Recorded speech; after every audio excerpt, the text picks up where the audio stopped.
Welcome to part 3 of my market setup series, and today we're making a fancy bookmark display. We're going to start with some painter's tape and wood glue. On each box, I marked spots for the dividers to go in. I used a thin balsa wood that I had on hand, and it's pretty easy to cut with craft scissors. I glued the bottoms and sides of each divider, slipped them into place, and taped the tops to keep them still while drying. I wouldn't say this was the strongest or well thought out method, so I added some small dowels to the back of each row, which added a lot of support. Once everything was dry, I took it outside and gave it a fresh coat of spray paint. Then I grabbed a 1x3 and marked 45-degree angles with this fancy little triangle ruler. After I was done marking all the corners, I actually went out to my garage and cut these with my miter saw.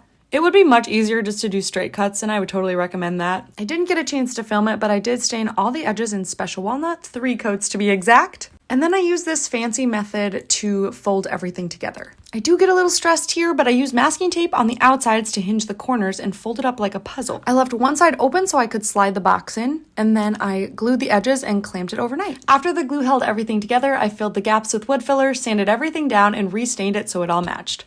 And ta-da! Here she is at the market. I think I sold more bookmarks than usual, which might be an exaggeration. And that's it. Stay tuned for part 4.